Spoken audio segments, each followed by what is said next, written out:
अहिंसा तीर्थ प्रणेता, अहिंसा तीर्थ प्रणेता, जय जय हो भारत गौरव राष्ट्र संत प्रमुख सागर। स्वर्णिम स्वर्ण जयंती का अवसर ये महान है, मिलकर हम मनाएंगे गुरुवर देश की शान है प्रमुख सागर। जय हो गुरुवर प्रमुख सागर, जय हो गुरुवर। बहुत प्यारी सी बात आचार्य भगवान पूजपा स्वामी यहाँ कहने का प्रयास कर रहे हैं। हर कदम आगे बढ़ाने का प्रयास करते हैं और उनकी शैली एक ऐसी शैली है जो बच्चे को पहले चलना सिखाया, फिर उसे थोड़ा सा दौड़ना सिखाया, अब उसे उड़ना सिखा रहे हैं। तो कैसे कैसे वो अपनी बात को रखते हैं, इनसे शैली सीखी जाती है, इसे जीवन जीने के तरीके सीख रहे हैं हम। कि आचार्य ने पहले कहा था कि परिवार से राग हटाओ, फिर कहा शरीर से राग हटाओ, अब पता नहीं क्या क्या कहने वाले हैं, अब समझने का प्रयास करेंगे। 42 नंबर की गाथा। किमिदं कीदृशं कस्य कस्मात् क्वेते विशेष्यन् स्वेदेमपि नावेति योगी योगपरायण। किमिदं कीदृशं कस्य कस्मात् क्वेत विशेष्यन् स्वेदेमापि नावेति योगी योगपरायण। पूजपा स्वामी क्रम क्रम से बढ़ते बढ़ते आपको संसार भी दिखाया है उन्होंने। शुरू में संसार के रिश्तेदार भी बताए हैं, संसार का वैभव भी तुम्हें समझाया है। दिग दि सिब्ब खगा इत सब संति नगे नगे की बात भी उन्होंने करी है। उसके बाद उन्होंने संयोग और वियोग की बात भी करी है। और आज आचार्य कहाँ ऊपर पहुँच रहे हैं, पहुँच नहीं रहे, तुम्हें पहुँचाने का प्रयास कर रहे हैं। एक दिन वो था तब उन्होंने कहा था कि को हम को मम किम निज धर्मा इति विचिंतति। आचार्य ने कहा था कि हम कौन हैं ये तो जानो, को मम मेरा कौन है ये जानो, किम निज धर्मा इति विचिंतति।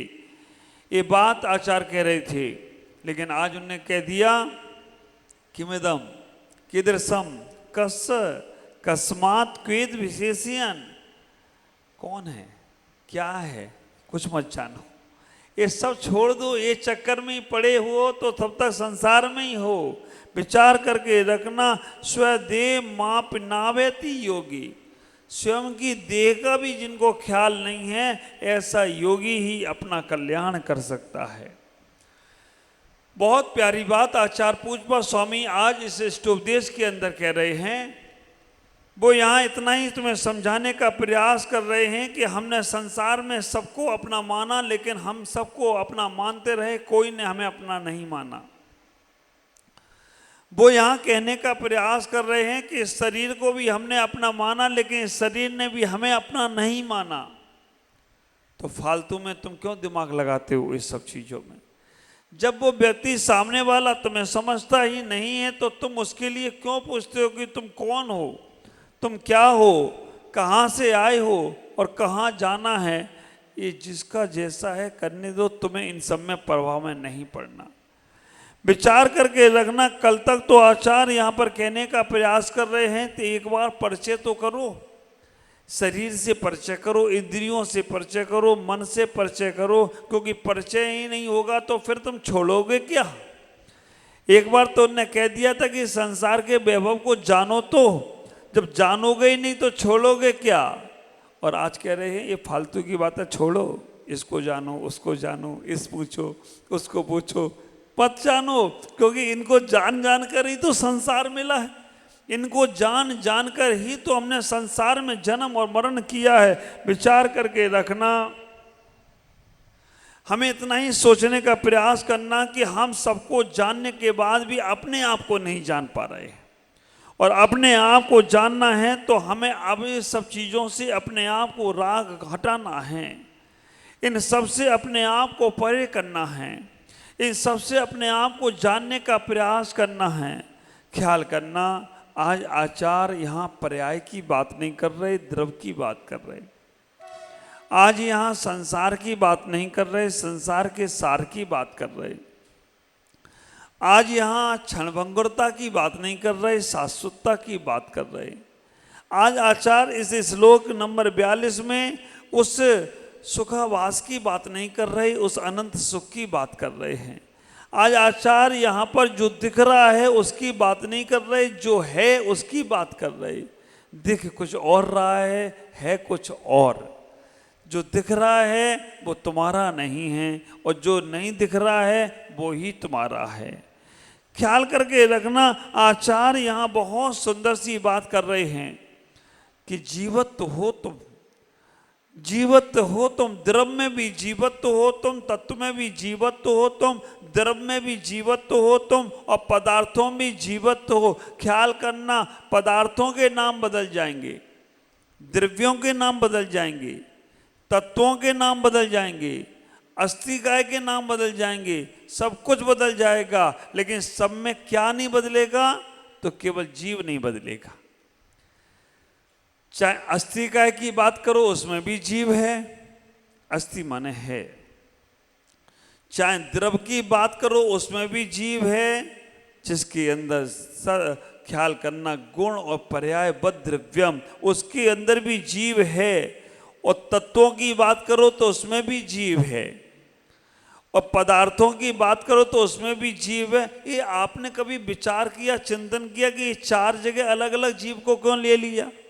एक ही जगह जीव कह देते। चारों जगह जीव लेने का औचित्य क्या है? जब अस्थिकाय की बात करेंगे तो समझ के रखना, जीव का अस्तित्व है, कभी समाप्त होने वाला नहीं है। ये बात अस्थिकाय में कह रहे हैं।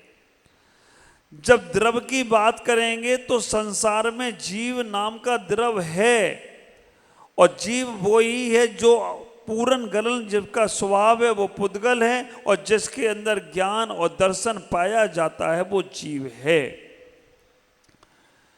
विचार करना, जब तत्व की बात करेंगे तो ये संसार में आश्रय, बंध, संबर, निर्जरा और मोक्ष कौन कर रहा है? ख्याल करना, ये जीव ही कर रहा है। जीव के अंदर ही आश्रय है, जीव के माध्यम से ही बंध है, जीव के माध्यम से ही संबर है, जीव के माध्यम से ही निजरा है, और जीव के माध्यम से ही मोक्ष की प्राप्ति है।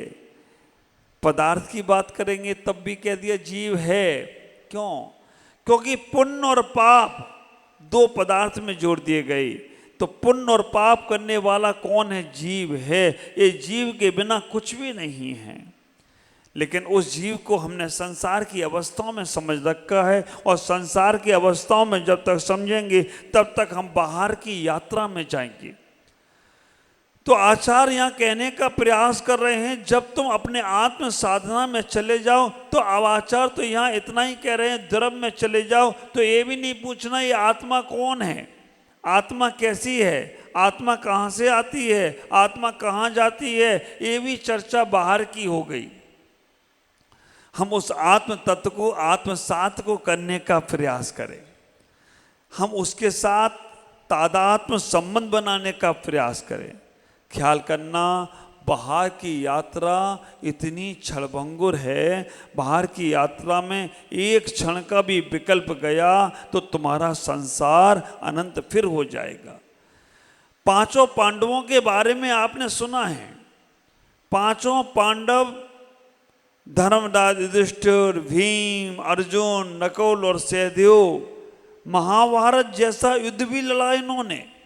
महाभारत के लिए ये सामने पहुंच गए, और जब नारायण श्री कृष्ण से अर्जुन ने कहा कि भगवान मैं इस युद्ध क्षेत्र में किस पे तीर चलाऊं, मैं इस क्षेत्र पर किससे लड़ाई लड़ूं, इस युद्ध क्षेत्र पर किसके ऊपर संहार करूं, यहाँ तो मुझे सब अपने ही तो दिख रहे हैं, विचार करके रखना, जब वो बात नारायण श्री कृष्ण से अर्जुन ने कहा कि तातश्री दिख रहे हैं, गुरु द्रोणाचार्य दिख रहे हैं, हमारे बड़े भाई धर्म युधिष्ठिर, हमारे बड़े भाई दुर्योधन दिख रहे हैं, दुशासन दिख रहे हैं, ये सारे के सारे अपने ही लोग तो हैं, कैसे इन पे तीर चलाऊं। तब नारायण श्री कृष्ण कहते हैं जिसे अपना लक्ष्य साधना है, ख्याल करना गीता और समय सार ये दोनों कोई अलग नहीं है। जो बात समय सार में आचार्य कुंद कुंद स्वामी ने कही है वही बात गीता के अंदर कही गई है। गीता को अगर उल्टा किया जाए तो क्या होगा? गीता का उल्टा कर दें तो तागी होगा, तागी।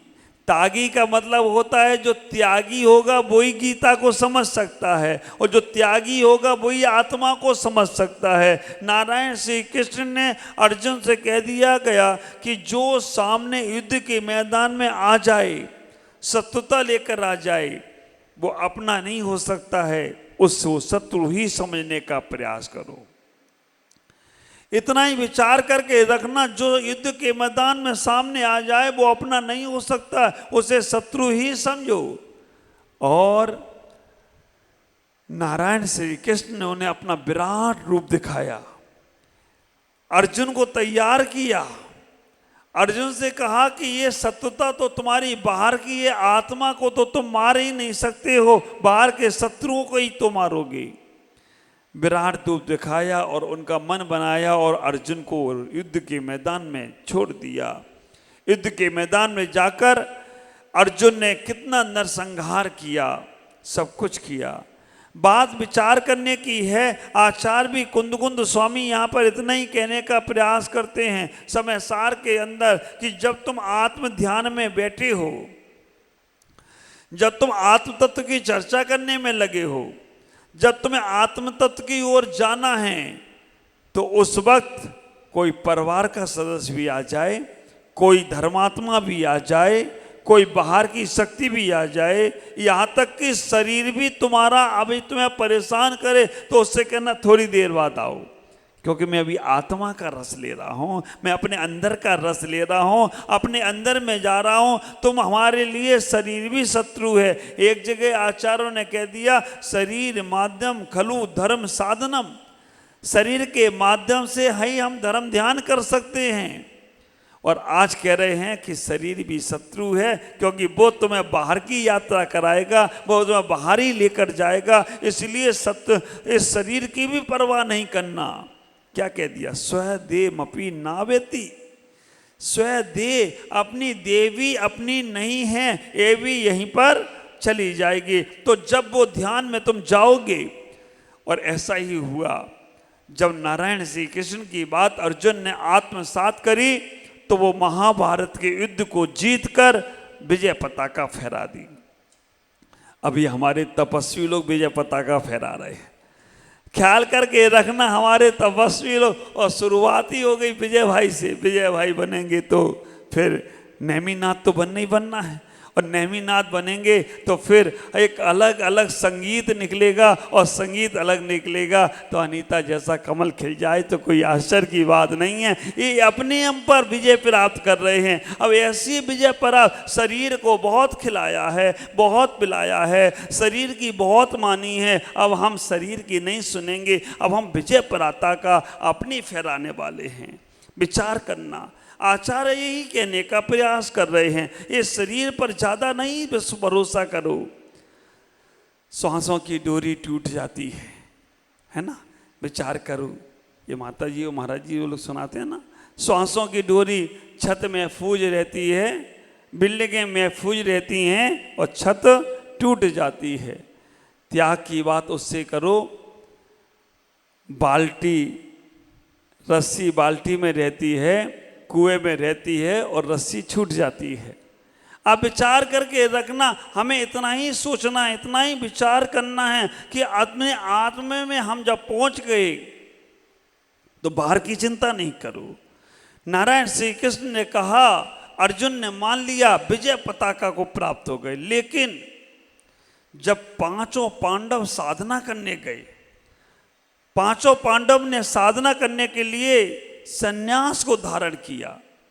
पांचों पांडवों ने सन्यास धारण किया और जब शत्रुंजय पर्वत पर साधना कर रहे हैं, शत्रुंजय कभी गए आप?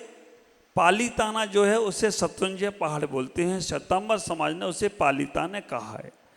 सम्मित शिखर में जहाँ दिगंबर जैनों का बहुत ज़्यादा आवागमन है, वैसे ही पालीताना में शत्रुंजय में श्वेतांबरों का आना जाना बहुत है। हमारे सम्मित शिखर पर जैसे मंदिर हैं वैसे पालीताना में भी बहुत श्वेतांबर के एक ही मंदिर अपना है। जब उनके बड़े मंदिर में जाते हैं, उसके बगल में जहाँ से 5 पांडवों ने साधना करी, शत्रुंजय पर्वत पर जब पांचों पांडव साधना कर रहे हैं और साधना करते करते उनके ऊपर गरम गरम आभूषण पहनाए गए, गरम गरम लोहे के आभूषण पहना दिए गए। खोलते खोलते आभूषण, ख्याल करना कहीं गरम की चिंगारी एक लग जाए तो तुम्हारा शरीर कुलबुला जाता है। और कैसे तपस्वी रहे होंगे वो, कैसे साधक रहे होंगे वो, कैसे आत्मा और शरीर का भेद किया होगा। आभूषण गरम गरम उनके ऊपर पहना दिए गए, उनको 1% भी विकल्प नहीं आया, 1% भी उनके मन में विकल्प नहीं आया ये मेरा शरीर, क्योंकि शरीर में थे ही नहीं वो। ख्याल करना, शरीर के अंदर थे ही नहीं। ये प्रक्रिया तुम्हारी शुरू होगी जब तुम अपने आत्म साधना में जाओगे। तपस्वियों से पूछ लेना एक बार, शरीर का मैं हो क्या? वो शरीर कमजोर कर रहा है, वो शरीर कह रहा है आराम करो, लेकिन आत्मबल कहता है कि थोड़ा झूम लो, नाच भी लो उसमें।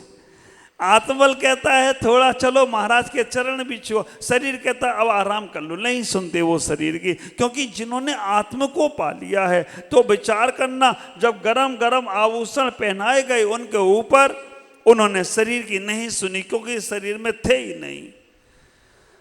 धर्मराज युधिष्ठिर, भीम और अर्जुन, उन्होंने नहीं सुनी, वो पार हो गए। नकुल और सहदेव ने थोड़ी सी सुनी, अपनी नहीं। ख्याल करके रखना, आत्म कल्याण की जब भावना है और उसमें आत्म कल्याण की भावना में तुमने थोड़ा सा भी पर का भी चिंतन कर लिया तो बेटा गए काम से। नकुल और सहदेव सर्वार सिद्धि में क्यों अटक गए? नकुल और सहदेव सर्वार सिद्धि में इसलिए अटक गए, जब उपसर्ग हुआ तो उन्हें कोई विकल्प नहीं हुआ, अपना कोई विकल्प नहीं हुआ। उनके मन में आ गया कि मेरे भाई के ऊपर ये उपसर्ग हो रहा होगा, वो कैसे सहन कर रहे होंगे। इतना सा विकल्प आ गया तो विचार करके रखना, वो इसी सर्वार सिद्धि में ही अटक गए। फिर उन्हें अनंत 33 सागर तक अब सर्वार सिद्धि में ही रहना है। ख्याल करना, उनसे पहले आप लोग मोक्ष जा सकते हो। 33 सागर ही रहना है उनको, वहां से निकलेंगे नहीं। उनसे पहले आप लोग और हम लोग मोक्ष जा सकते हैं।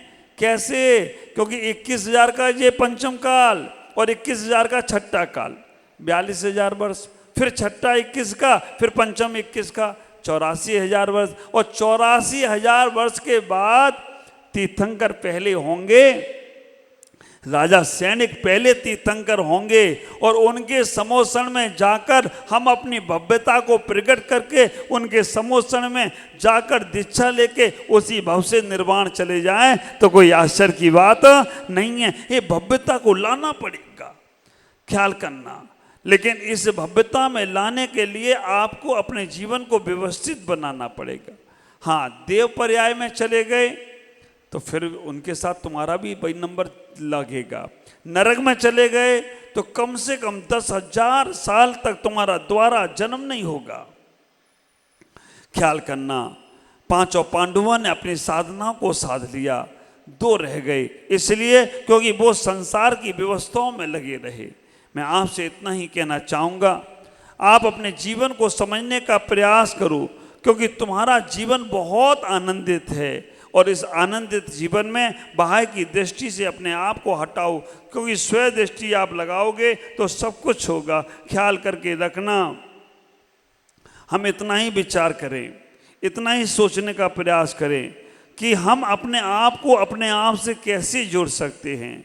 अगर बाहर के पदार्थों में तुम्हारी रुचि है, बाहर के लोगों में तुम्हारी रुचि है, बाहर की क्रियाओं में तुम्हारी रुचि है तो जैसा इंटरेस्ट है वैसा ही टेस्ट आएगा, है ना।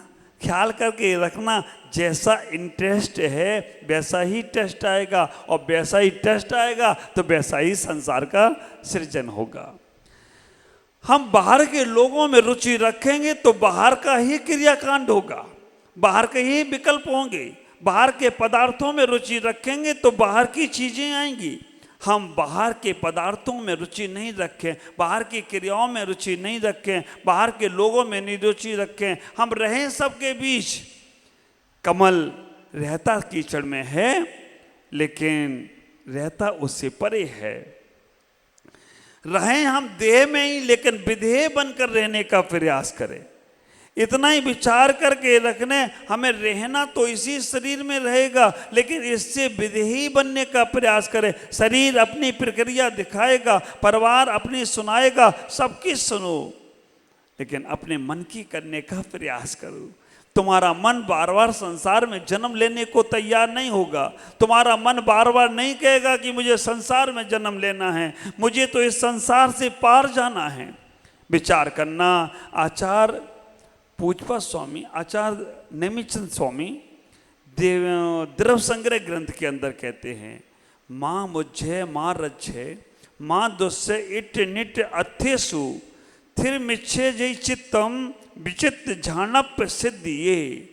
आचार्य नेमिचंद सिद्धांत चक्रवर्ती कहते हैं, माँ मुझे मोह मत करो, माँ रज्झे राग मत करो, माँ दुस्से देश मत करो, इत्य निट अध्यसु इष्ट पदार्थों में राग मत करो, इष्ट पदार्थों से मोह मत करो और अनिष्ट पदार्थों से द्वेष ना करो।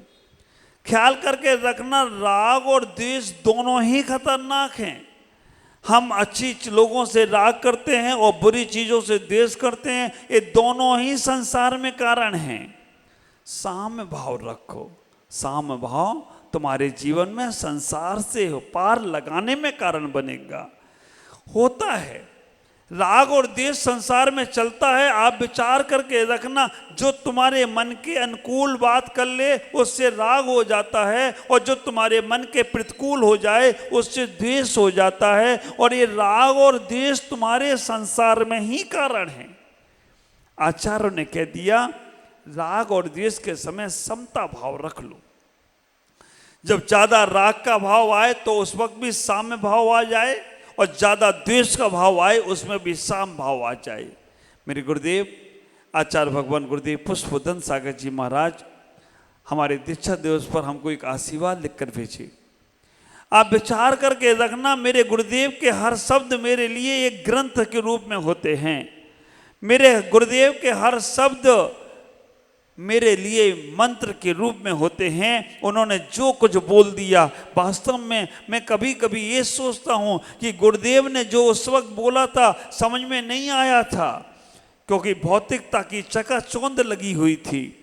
श्रावकों का व्यामोह था, शिष्यों का व्यामोह था, पदार्थों से अटैचमेंट था, लगाव था। उस वक्त लगता था कि मेरे गुरु हमारा अच्छा नहीं सोच रहे हैं, हमें शिष्यों से रोक रहे हैं, हमें गुरुओं से, हमें पदार्थों से रोक रहे हैं, ये हमारा अच्छा नहीं सोच रहे हैं। लगता था, अज्ञान दशा थी, ख्याल करना। लेकिन आज लगता है कि गुरुदेव ने जो जो बातें कही हैं वो सब मंत्र रूप में कही हैं। वो सारी बातें उनकी जो कही हुई हैं वो मंत्र रूप में हैं, और जो उन्होंने लिख दिया वो सब ग्रंथ रूप में लिख दिया। एक नया ग्रंथ है, नया मंत्र है। तो विचार करके रखना, गुरुओं की बातें अटपटी लगती हैं, गुरुओं की बातें झटपट समझ में नहीं आती हैं। अगर गुरुओं की बातें झटपट समझ में आ जाएं तो चटपट कल्याण भी हो जाए तो कोई आश्चर्य की बात नहीं है, क्योंकि हमारा मोह व्यामोह हमें उनकी बातों को अपने जीवन में लाने नहीं देता है, कुछ ना कुछ मजबूरियां खड़े कर देता है। इसलिए उन मजबूरियों को एक साइड में रखो और मजबूती के कदम आगे बढ़ाओ। मेरे गुरुदेव ने एक आशीर्वाद लिखा, आशीर्वाद में उन्होंने लिखा, विजय भाई उन्होंने लिखा, बेटा हर जन्म में राग द्वेष छोड़ने का प्रयास किया है, हर जन्म में हमने ये सोचा है कि राग छोड़ दूं, देश छोड़ दूं, हर जन्म में। लेकिन इस जन्म में वो प्रयास करो राग और देश के कारण खत्म हो जाए। राग और देश के अगर कारण खत्म हो गए तो कभी भी तुम संसार में दोबारा जन्म नहीं लोगे, क्योंकि संसार में राग और द्वेष के कारण से ही जन्म होगा। पेड़ के पत्ते काटते जाओ तो कोई फर्क नहीं पड़ता, पेड़ की डाल भी तोड़ते जाओ तो कोई फर्क नहीं पड़ता। पेड़ को जड़ से हटा दिया तो दोबारा संसार में जन्म नहीं होगा। तो अब आपको इतनी समझ है किन से राग बढ़ रहा है, किन से द्वेष बढ़ रहा है। अब इस राग और द्वेष में हमें समत्व भाव कैसे रखना है, कैसे अपने आप को समझने का प्रयास करना है। आचार्य यहाँ कह रहे हैं कि आप इसमें थिर मिच्छ जई चित्तम, अगर राग और द्वेष और मोह इन तीनों में, इष्ट और अनिष्ट पदार्थों में अगर बच गई तो आपका थिर मिच्छ, आपका चित्त स्थित होगा। और चित्त स्थित होगा तो विचित्त झाणप सिद्धि है, उसी वक्त ध्यान की सिद्धि होती चली जाएगी। उसी वक्त आप अपने आप को पाना नहीं चाहोगे, क्योंकि आप अपने आप में ही रहोगे। उनको कहा जाता है बार बार कि मंदिर आओ जो मंदिर आए नहीं है। हाँ, और मुझे तो कभी कभी आश्चर्य होती है, कह उनसे रहे हैं जो आ गए हैं। कहा उनको जाता है कि शिविर में बैठो जो बैठे नहीं है, लेकिन कह उनसे रहे हैं जो बैठ गए। आश्चर्य की बात तो हम जी ये है कि हम कह उनके लिए रहे हैं जो बैठे नहीं है, और कह किन से रहे हैं जो बैठ गए। कहते हैं ना आपको मंदिर आना चाहिए, आपको मंदिर क्यों कह रहे, किसको कह रहे हो? जो नहीं आए उनको, तो उनको तो घर में जाके कहना चाहिए ना। जो आ गए उनको सुनाए जा रहे हो। तो इसलिए कह रहे हैं कि जो है अपने आप में उसको कहने की जरूरत ही नहीं है, वो तो अपने आप में है ही है। लेकिन जो नहीं पहुंचा है उसको कहा जा रहा है कि अपने आप में रहो, क्योंकि वो तुम्हारे साथ है और वो तुम्हारे साथ जाने वाली है। ख्याल करना चारित्र का चमत्कार कितना है। हमने बाहर की दुनिया के चमत्कार बहुत देखे, बाहर की दुनिया के चमत्कार बहुत देखे। किसी ने कुछ किया, किसी ने कुछ किया और हमने ताली बजाई और उसकी वाह प्रशंसा की।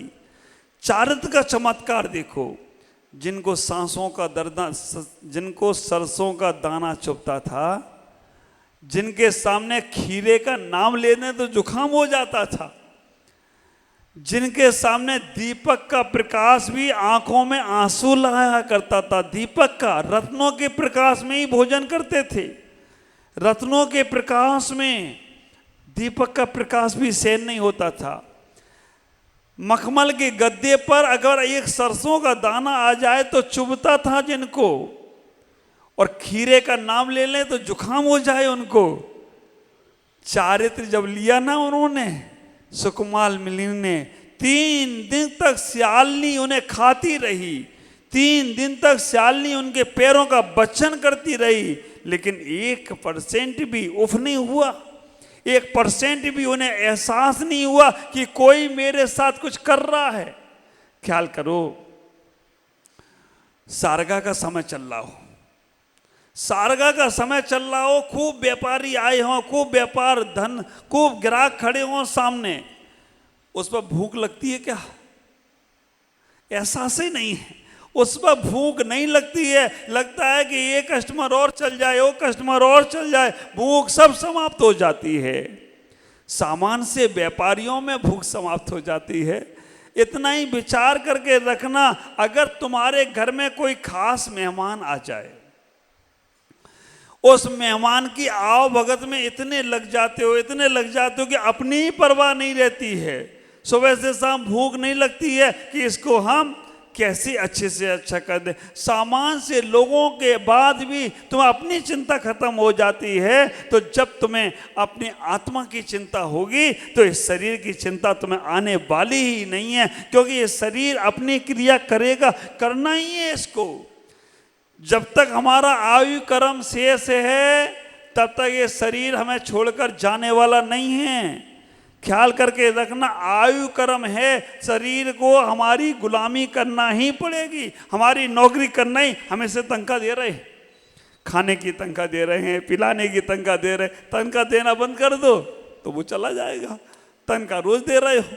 और आप विचार करके रखना, हमने रखा तो शरीर को नौकर के हिसाब से था, लेकिन अभी हमारा शरीर ही मालिक बन गया। शरीर मालिक बन गया और शरीर को मालिक समझने लग जाओगे तो फिर तुम अपने आप तक नहीं पहुंच सकते हो। ख्याल करके रखना, हमें ऊंचाइयों को पाने के लिए इस शरीर का सहारा लेना है। जैसे हवाई जहाज में बैठे हो ना आप लोग, हवाई जहाज जब रनवे पे दौड़ता है ना तो उसके बड़े बड़े पहिए होते हैं, इतने बड़े बड़े पहियों से रनवे पे दौड़ता है, लेकिन जैसे ही उड़ने लगता है पहिए कहाँ चले जाते हैं? पहिए सारे गायब हो जाते हैं, उसके चक्के सारे अंदर सीमित हो जाते हैं, ऊपर हवाई जहाज में एक भी पहिया नहीं दिखता है। ऐसे ही हम इस शरीर को रनवे पे दौड़ाएं, मोक्ष मार्ग के रनवे पे शरीर को दौड़ाएं, और जैसे ही ये शरीर पे दौड़ने लगे और हमें जैसे ही अंदर आत्मा में जाएं, जैसे ही अंदर की अनुभूति करें, जैसे ही अंदर इंट्रोगेटिव होने का प्रयास करें, वैसे ही इस शरीर को कहते हैं अब तू जा, तेरा काम नहीं है, अब तेरे मेरे को कोई लेना देना नहीं है, क्योंकि तेरे चक्कर में मैं बार बार संसार में आ जाता हूँ, बार बार जन्म मरण करना पड़ता है। ख्याल करके रखना, जैसे ही अंदर में जाना शुरू कर दो, बाहर की चिंता खत्म कर देना। आपने बंदर को देखा होगा, बंदर का छोटा बच्चा हो तो बंदर अगर पानी में डूब रहा हो तो अपने बच्चे को कंधे पे बैठा लेता है। आप विचार करके रखना, बंदर अगर पानी में डूब रहा हो तो अपने बच्चे को कंधे पे बैठा लेता है। बंदर बच्चे को पूरा बचाने का प्रयास करता है, लेकिन जो पानी नाक के ऊपर आता है ना, मालूम क्या करता है बंदर? मालूम बंदर क्या करता है कि जैसे ही पानी नाक के ऊपर आया, बंदर बंदरिया को नीचे डालता है और उस पर खड़े होकर छलांग लगाता है बाहर। उस वक्त छोड़ देता है कि ये मेरी बंदरिया है, वो सोचता है मैं बच गया तो फिर दोबारा बंदरिया को जन्म दे देंगे, लेकिन अभी तो अपन बचो। है तो धारणा गलत उसकी, लेकिन फिर भी वो अपने आप को बचाने के लिए अपने उस बंदरिया को कुछ नहीं समझता। तो ख्याल करना, ये शरीर रूपी बंदरिया है ना, ये आत्मा रूपी बंदर छाल मारता है कि इसे आगे बढ़ा दो बढ़ा दो बढ़ा दो, लेकिन जब पानी सर के ऊपर चला जाए कि ये बार-बार शरीर रूपी बंदरिया हमसे काम कराती रहे और खुद कुछ करे नहीं, तो कहना चल तू नीचे, मैं तो ऊपर जाने वाला हूं, और निकल जाओगे छलांग लगाकर तो तुम्हारा कल्याण हो जाएगा। ख्याल करो, सबको मालूम है शरीर साथ नहीं जाने वाला है। नारायण श्री कृष्ण ने जब भगवान नेमिनाथ के सम्मोहन में पूछा कि भगवान द्वारका में कितने लोग बचेंगे, उन्होंने कह दिया द्वारका आज से 12 साल बाद खत्म हो जाएगी। नेमिनाथ भगवान के सम्मोहन में कहा गया कि द्वारका 12 साल बाद समाप्त हो जाएगी। एक साधु के निमित्त से होगी, शराब पीने वालों के निमित्त से होगी। तिथि में आगे पीछे गड़बड़ हुआ, साधु ने कहा, क्या नाम था उन साधु का? हाँ मालूम है आपको, दीपायन मुनि। विचार करके रखना, दीपायन मुनि के माध्यम से द्वारका समाप्त होना है, और नारायण श्री कृष्ण ने नेमिनाथ के समय में सुन लिया। दीपायन मुनि भी वहां से चले गए, शराब भी पूरी फिकवा दी, और 12 साल का समय ऐसा आया, 1 महीना आगे पीछे हो गया तिथि का समय। ख्याल करना, कल हमारे कमरे में चर्चा चल रही थी अष्टमी चौदस क्यों मनाते हैं। ये जनवरी फरवरी तो अभी की देन है, पहले तो हम आषाढ़ सावन भादो ही जानते थे। ख्याल करके रखना, पहले नया साल आता था भगवान महावीर के निर्वाण के बाद आता था, सबसे पुराना है वीर निर्वाण संवत। उसके बाद विक्रमादित्य राजा हुए, उनसे हुआ विक्रम संवत, फिर ईसा मसीह हुए, उनसे हुआ ईसा मसीह संवत। हम सब लोग ईसाई धर्म को मानते हैं, क्योंकि उनकी द्वारा जो ईसा मसीह का जन्म दिवस है ना, 1 जनवरी को मनाते हो ना, 31 दिसंबर, 1 जनवरी, ये सब क्रिश्चियन संस्कृति है। ख्याल करना, हम कहते तो जरूर हैं, लेकिन हम उस क्रिश्चियन संस्कृति में हम 31 दिसंबर की रात और 1 जनवरी को मनाने का प्रयास करते हैं। हम वो ना मनाएं, क्योंकि बहुत से लोग होते हैं नया साल के रूप में चले जाते हैं, लेकिन मैंने उन लोगों को मोड़ा, और आज बहुत सारे साधु संतों में नया साल मनाने लग गए। हमने तो इतना ही कहा कि नया साल हमारे लिए बहुत अच्छा है, क्योंकि मेरे गुरुदेव का जन्म नए साल में हुआ। 1 जनवरी को जन्म हुआ तो हमें क्रिश्चियन का नहीं मनाना, हमें तो अपने गुरुदेव का मनाना है और तुम्हें उस संस्कृति से निकालकर इस संस्कृति में लेकर जाना है। ख्याल करना, हम इतना ही विचार करने का प्रयास करें। हमारी चर्चा कहाँ चल रही थी? हाँ, दीपायन मुनि पे। बहुत सुंदर, याद रखा हमारी श्रद्धा बहन ने। दीपायन मुनि के बाद वो महीने आगे पीछे हो गए, महीने आगे पीछे हो गए और दीपायन मुनि को ये एहसास नहीं हुआ। वो 12 साल पूरा समझ के आ गई। आने के बाद क्या हुआ, कुछ तत्वों ने शराब पीकर उनके ऊपर अपशब्द बोल दिए, अपशब्द कर दिया, उनका अपमान कर दिया। वो तो ध्यान में बैठे रहे, लेकिन अशुभ तेजस निकला और पूरी द्वारका नगरी भस्म कर दी। नेमिनाथ ने कहा, भगवान तीर्थंकर ने कहा था कि 2 बचेंगे। नारायण श्री कृष्ण और बलभद्र ने बहुत प्रयास किया, उन्होंने पूरे परिवार को बचाने का प्रयास किया। नगर में घोषणा कर दी कि बस द्वारका भस्म होगी, जिनको बचना है बच जाओ। जिन लोगों ने संयम ले लिया, जिन लोगों ने व्रत ले लिया, जिन्होंने त्याग ले लिया, वो सब बच गए। जिन्होंने व्रत नियम संयम नहीं लिया, बहुत प्रयास किया, नारायण श्री कृष्ण ने अपने पूरे परिवार को रथ में बैठाला। हम रथ तीव्र गति से लेकर जाएंगे, उड़ाकर लेकर जाएंगे, लेकिन रथ में बैठाला, रथ का पहिया टूट गया। रथ उन्होंने उठा भी लिया, लेकिन फिर भी वो आगे नहीं जा पाए, सारा का सारा समाप्त हो गया। बस बलभद्र और नारायण श्री कृष्ण द्वारका से बचे, सब समाप्त हो गए। कहने का तात्पर्य इतना ही है, आत्मा ही बचेगी। शरीर को बचाने का खूब प्रयास कर लो, डॉक्टर के पास चले जाओ, दवाइयों पे दवाइयाँ खा लो, कितना भी कुछ कर लो, ये शरीर मरण धर्मा है, इसके लिए चिंता मत करो। एक बार आत्म ध्यान की ओर जाने का प्रयास करो, फिर शरीर की तकलीफें तुम्हें सताएंगी नहीं, शरीर की तकलीफें तुम्हें परेशान नहीं करेंगी। आप लोग एक भजन गाते हो ना, जिया कविता कुलजिए का, पूरा क्या है मैं मालूम नहीं, पता नहीं, उन्हें भजन भजन मुझे इंटरेस्ट शुरू से ही नहीं रहा। हम कभी टाकीजों में पिक्चर देखने भी गए ना, तो जब पिक्चर में कोई वो क्या आता, भजन बोलते या गाना बोलते, वो गाने के समय हम बाहर आ जाते थे, ये फालतू लगता था गाना, हमने उधर भी कभी नहीं। संगीतकार, कब तक उलझेगा संसार विकल्पों में।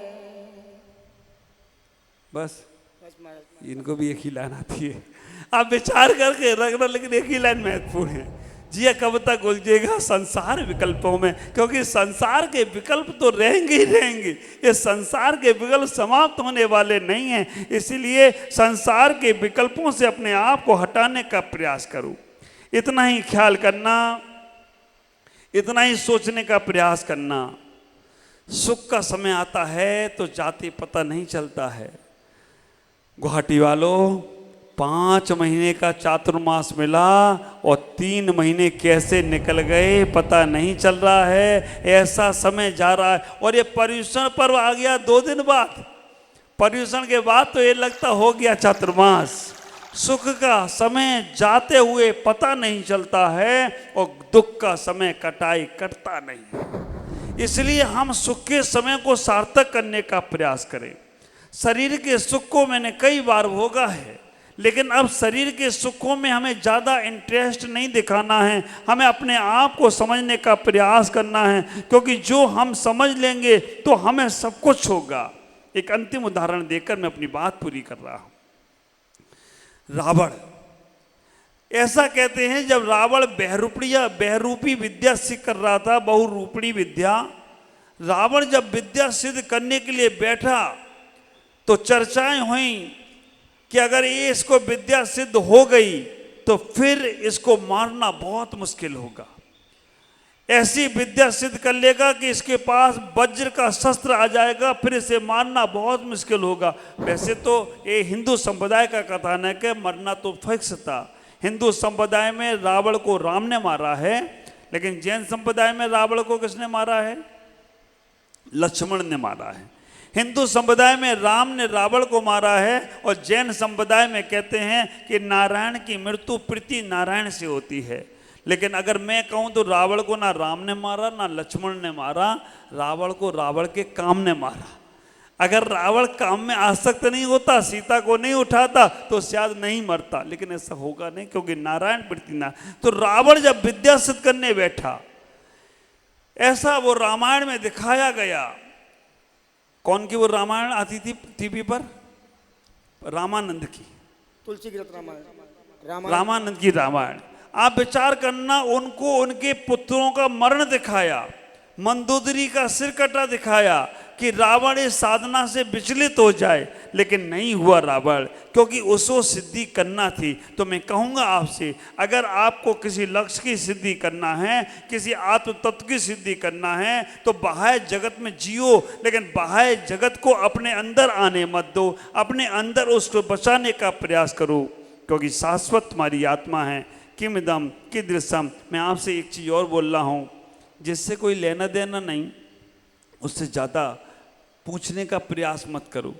जितना तुम दूसरों से पूछते हो, उसकी सारी परेशानियां तुम्हारी शुरू हो जाती, वो तो बोल बाल के फ्री हो जाता है, तुम्हारी परेशानियां हो जाती हैं। इसलिए जिनसे तुम्हें अपने आत्मकल्याण का संबंध रखना है, उनसे बात करो, और अपने गुरु से सब बात कर लो, क्योंकि गुरु वो सागर हैं, वो समुद्र हैं, तुम्हारी बातों को गहराई में ले जाकर जो सार तत्व होगा, रत्न होगा, वो तुम्हें देने का प्रयास करते हैं। संसारी लोगों से बातें कम करो, सन्यासी से बात करो, जिससे तुम्हारा कल्याण हो, तुम्हारा जीवन आनंद की ओर जाए। आज इतना ही। ओम नमः जय गुरु।